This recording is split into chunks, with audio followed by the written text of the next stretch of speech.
이 성전을 헐라 내가 사흘 동안에 일으키리라. 오늘 설교의 본문 말씀인 요한복음 2장에 해당하는 모습 속에서 예수님의 모습은 우리가 늘 알고 있었던 그런 모습과는 조금 다른 모습을 보이고 있습니다.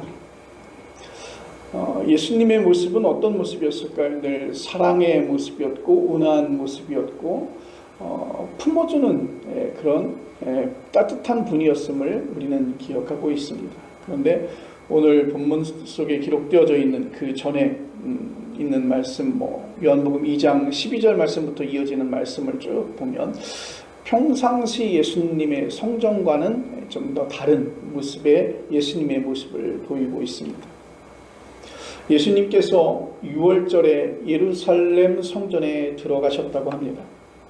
그리고 거기서 예수님은 소와 양과 비둘기를 파는 사람들, 그 환전상들을 보시고 채찍을 만드셔서 양과 소를 성전에서 내쫓으시고 환전상들의 상과 돈을 모두 엎어버렸습니다.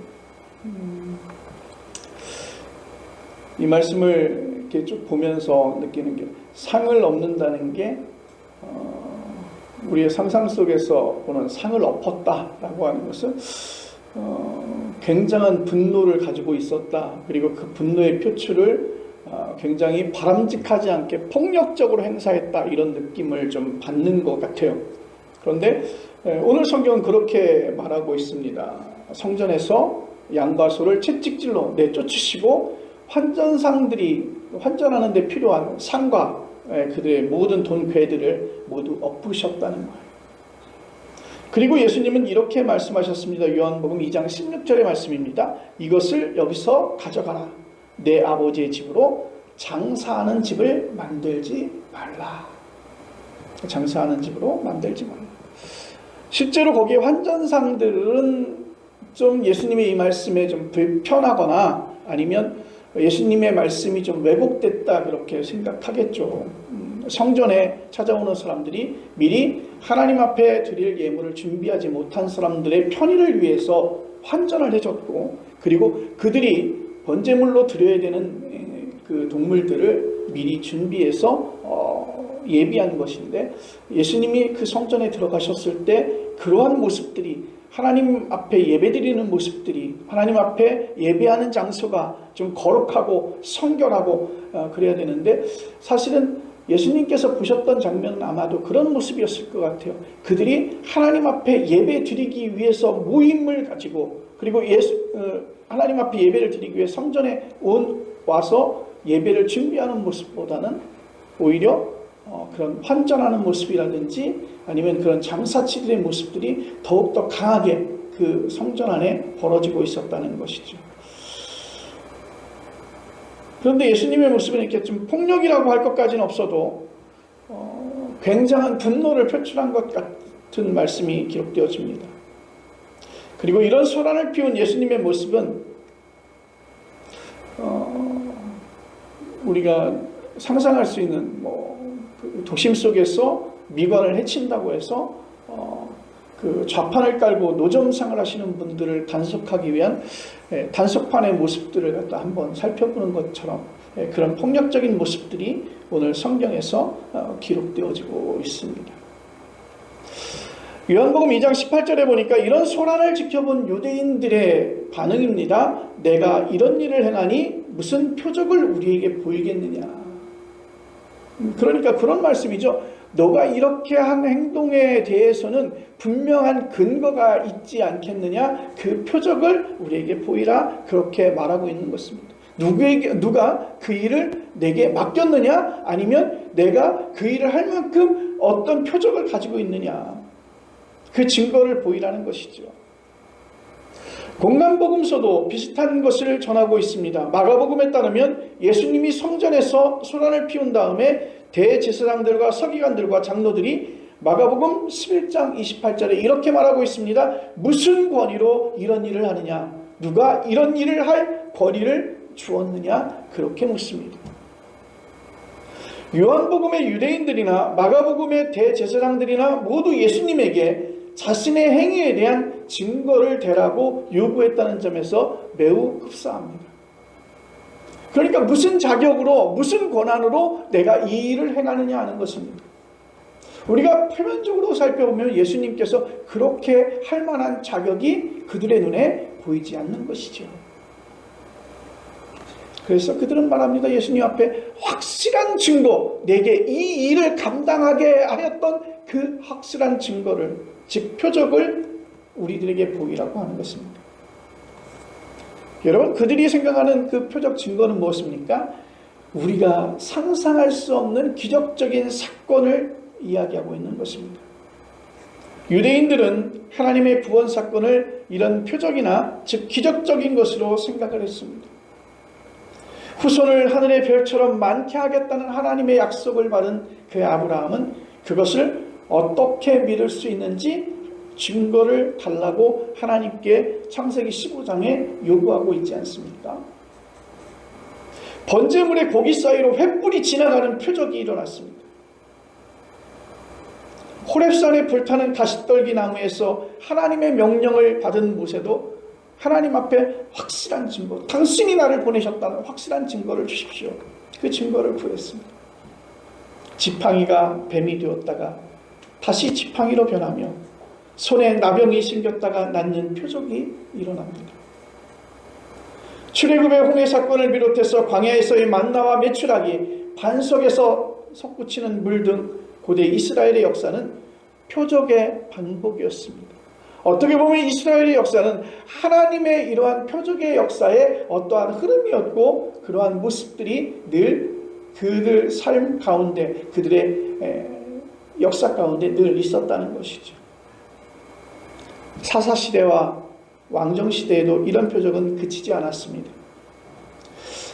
아마도 그런 탓인지 그들은 늘 표적을 구했습니다. 오죽했으면 고린도전서 1장 22절 말씀에 사도 바울이 유대인들은 표적을 구하고 헬라인은 지혜를 찾는다 그렇게 말했겠습니다. 유대인들의 이런 표적 신앙은 우리가 충분히 그 시대적 배경을 통해서 그들의 민족성을 통해서 조금 이해를 하고 넘어가야 될 것입니다. 하나님이 명실상부하게 하나님이라고 한다면 사람들이 할 수 있는 것과 뭔가 근본적으로 다른 그 어떠한 현상들을 보여주지 않겠습니까? 그것을 그들은 요구하고 있는 것입니다. 하나님 당신은 전지전능하신 분이고 우리의 아버지가 되시고 우리의 주인이 되시는데 우리와는 좀 더 다른 그 어떤 초자연적인 현상을 우리들로 하여금 보여주시고 우리들로 하여금 믿게 해주시지 않겠냐 하는 것이죠. 그래서 능력을 보여달라고 하는 것입니다. 당신의 능력을 보여주십시오. 그들은 메시아로서의 표적을 분명히 보여준다고 믿었습니다. 예수님을 향해서 표적을 보이라고 하는 요구는 바로 그것을 의미하고 있는 것입니다. 당신이 하나님의 아들이지 않다면, 하나님의 아들 메시아이지 않다면 이러한 일을 할 수 없는데 당신에게 그러한 권한을, 그러한 표적을 누가 주었습니까? 그 표적을 우리에게 보이십시오. 당신이 메시아라고 하는, 하나님이 보내신 하나님의 아들이라고 하는 그 징표를 우리들에게 우리의 눈으로 확인할 수 있도록 그것을 보여달라고 하는 것입니다. 이들의 요구는요, 지금 이렇게 시간이 한참이 흐른 후에도 지금도 유효합니다. 유대인들은 예수님을 메시아로 인정하지 않았습니다. 그 이유는 그들에게 믿음이 없거나 하나님에게서 버림을 받았거나 깊은 영적인 통찰력이 없기 때문이 아닙니다. 예수에게서 메시아로서의 표적을, 그들이 원하는 표적을 그들이 발견하지 못했다는 것입니다. 그들에게 표적이나 능력이나 기적은 모든 진리를 결정하는 어떤 기준이었습니다. 그것을 가늠하는 척도였습니다. 그것을 결정하는 평가였습니다. 그들은 정말 하나님의 능력을 실제로 경험하려고 치열하게 고민하고 투쟁한 종교적인 사람이었음을 우리들은 아직 부인하지 않습니다. 그런데 지금 많은 기독교인들이 그러한 표적을 원하고 있습니다. 그래서 그들은 오늘도 특별한 무엇인가를 찾으려고 이곳저곳에 자극적인 신비한 현상과 해석을 요구하며 이단의 세계로 흘러들어가며 삶의 일상을 망가뜨리고 스스로 존재의 가치가 그곳에 있다고 믿고 있는 것입니다. 그들은 하나님을 믿는 사람들에게서 하나님이 살아계시다는 표적이 따른다고 생각합니다. 신앙생활을 잘하면 그런 증거들이 나타난다고 가르치고 그렇게 믿습니다. 그래서 하나님의 나라는 말에 있지 않고 능력에 있다는 바울의 그 진술도 자주 인용되어지고 있습니다. 우리는 그렇게 말합니다. 노골적으로 예수 믿으면 사업 잘 됩니다. 예수 믿으면 건강합니다. 예수 믿으면 출세까지도 가능합니다. 심지어는요, 믿음만 좋으면 은으로 만든 이빨이 금으로 변한다는 그런 이야기들도 있습니다. 그런 표적이 따르지 않는 것은 신앙이 죽은 탓이라고 주장하겠죠.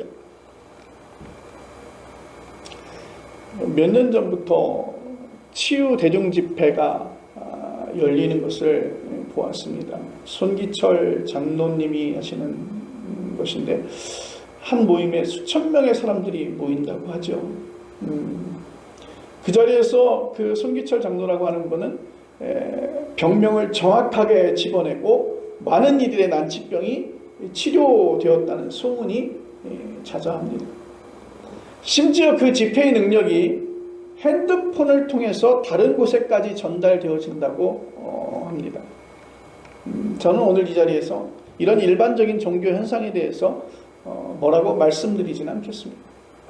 그런 현상도 표적신앙의 단면이라고 말씀드릴 수 있습니다. 손기철 장로 스스로 오늘 한국교회가 말씀의 과잉이고 표적이 상실되었다라고 말하면서 표적은 반드시 일어난다고 그렇게 주장합니다. 그에게 일어나는 종교 현상은 표적신앙을 요구하고 있는 한국인의 신앙적 정서와 정말 잘 맞아들었습니다. 그는 그런 신앙에 불을 지피는 능력이 탁월한 분입니다. 성전을 허물라, 표적을 보이라고 하는 유대인의 요구에 예수님은 말합니다. 성전을 허물라. 참으로 엉뚱한 답변입니다. 성전을 허물라니요. 그리고 그것을 사흘 동안에 일으키겠다니요. 말도 되지 않는 소리를 하신 것입니다. 굉장히 어거지 소리였습니다. 예루살렘 성전 어떤 건물인가요? 다윗이 건축자재를 마련했고 그의 아들 솔로몬을 통해서 완공한 이 성전은 몇 번에 걸쳐서 파손되었다가 복구되는 등 예수님 당시에도 재건축 중이었던 것입니다. 이스라엘 사람들은 예루살렘에 하나님이 임재한다는 믿음을 이어왔습니다. 자신들의 모든 것을 투자해서 성전을 건축하고 복원하고 그것을 유지했습니다. 유대인들에게 예루살렘 성전은 바로 하나님이 살아계시며 바로 그 성전이 바로 하나님이시며 그 하나님이라는 사실의 실증적인 표적이라고 그들은 예루살렘 성전을 생각하고 있는 사람들입니다. 그들의 모든 삶은 예루살렘 성전을 중심으로 이루어져 갔습니다. 예루살렘에 사는 경건한 이들은 유대교의 기도 시간에 맞춰서 예루살렘 성전을 찾아서 들어가 기도했습니다. 성전이 없는 유대교는 상상도 할 수 없었습니다. 모든 종교가 성전을 중요하게 생각합니다. 로마에 있는 베드로 성당 건물은 세계적인 건축물입니다. 건물도 건물이지만 유명한 화가들이 그린 천정화와 벽화 그리고 조각품들이 이루 값을 매길 수 없을 정도로 귀한 것들입니다. 한국교회 신자들도 이런 건축물에 대한 관심이 매우 높습니다. 웅장하고 멋진 교회당을 짓는 것이 바로 신앙인으로서 가져야 될 업적이라고 생각합니다. 그리고 그것이 하나님이 살아계시다는 표적이라고 생각합니다. 불교도 절을 꽤나 호화롭게 짓고 있습니다. 부처의 상을 어마어마한 크기로 세우고 있습니다. 건축물을 통해서 종교심을 발휘하겠다는 생각은 동서고금을 막론하고 모든 종교에서 나타나는 현상입니다. 그런데 예수님께서는 바로 그 예루살렘 성전을 허물라고 말씀하셨습니다. 3일 만에 내가 다시 세우겠다고 말씀하셨습니다. 여러분, 이 말씀이 믿겨지십니까? 이 말씀이 믿겨지십니까? 여러분, 이 성전은요 46년 동안 건축한 성전이에요. 그 성전을 허물라니, 제가 생각하기에는 그 성전을 허무는 시간만 해도 꽤 오랜 시간이 걸릴 겁니다. 그런데 예수님은 말씀하십니다. 이 성전을 허물라. 그 성전은 하나님이었고 하나님이 살아계심을 나타나는 것이었고 그곳에 하나님이 임재하신다라고 하는 것을 느끼고 살았던 유대인들에게는 매우 충격적이고 과학적인 그런 말씀이었습니다. 그래서 그들은 이렇게 되묻습니다. 이 성전은 46년 동안의 지었거늘 내가 3일 만에 일으키겠느냐. 제가 생각하기에는 이건 철거하는 데만도, 성전을 허무는 데만 해도 꽤 많은 시간이 걸릴 것입니다. 그런데 그런 건물을, 그런 성전을 3일 만에 어떻게 세우겠냐고 그들은 이야기하는 것입니다. 여러분, 지금 가지고 있는 건축 공법으로도 불가능한 일이에요. 지금 가지고 있는 건축 공법으로도 그 성전을 허무는 데만 해도 꽤 오랜 시간이 걸릴 거예요. 그런데 그 성전을 다시 세우겠다니 그들은 이해할 수 없었습니다. 사실은 일반적인 모든 사람들의 이야기를 통해서 이들은 일반화되어진 그 유대인들은 예수님의 말씀의 중심에 어떤 말씀을 가지고 있는지 깨닫지 못한 것이죠. 물리적으로 저 성전을 허문다고? 그리고 46년이나 거쳐서 지은 저 성전을 사흘 만에 다시 짓겠다고? 그게 말이 돼? 예수님께서 왜 그런 말씀을 하셨는지에 대한 관심을 갖는 것보다 그들은 정말 초자연적인 현상, 일어나는 기적을 일으키는 그것에 대해서 더 관심이 많았다는 것이죠.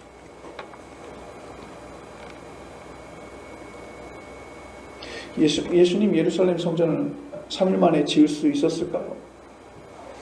여러분, 예수님이 예루살렘 성전을 3일 만에 지을 수 있는 이유도 없었지만 지을 수 없습니다. 예수님은요 하나님의 창조 질서를 파괴할 수 없습니다.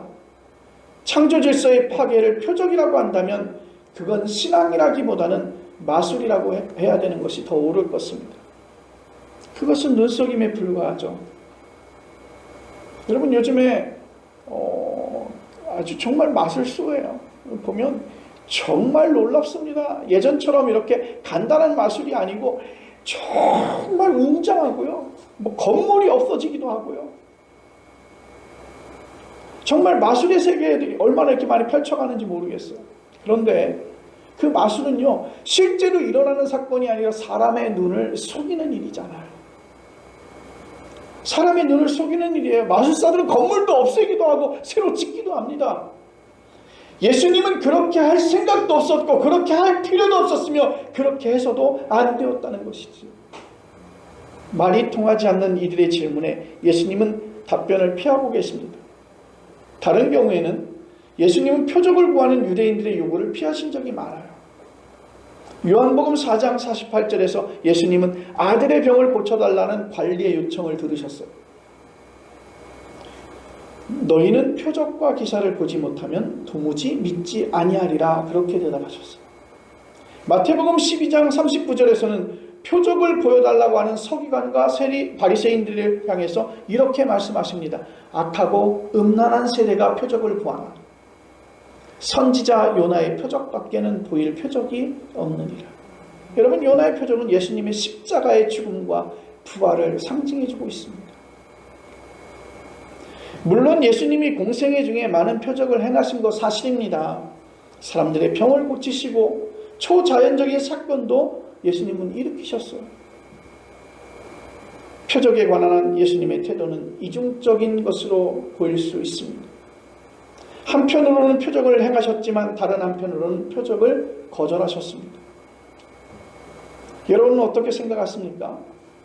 예수님의 모든 표적은 그것 자체로는 큰 의미가 없습니다.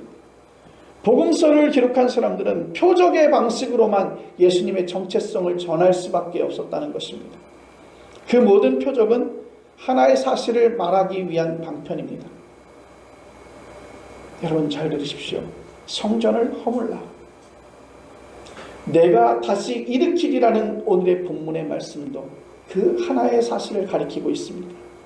예수 그리스도의 십자가와 예수 그리스도의 부활, 그것을 말씀하고 있는 것입니다. 요한복음 예수님의 제자들조차도 이 말씀을 처음에는 알아듣지 못했다고 합니다. 아니, 예수님께서 실현하신 거 아닐까?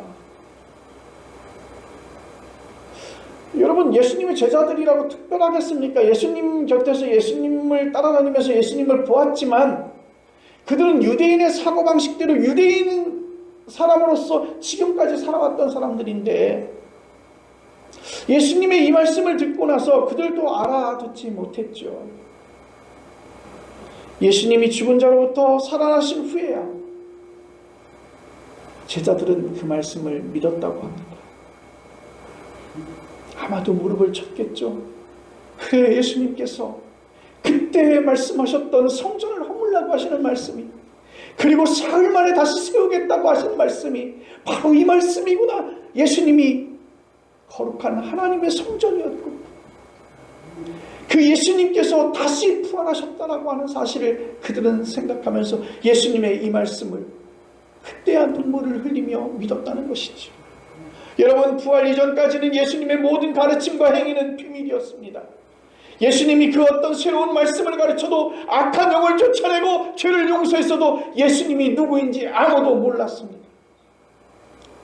그리고 예수님께서 죽으시고 부활하신 뒤에야 그 부활을 경험한 제자들이 그 모든 것의 참된 의미를 이해하고 믿을 수 있었다는 것이죠. 여러분, 어떤 말씀입니까? 예수님의 부활이야말로, 아니 그것만이 하나님이 인간을 구원하신다는 사실에 대한 참된 표적인 것입니다. 오늘 요한복음은 바로 이 사실을 우리에게 전하고 있는 것입니다.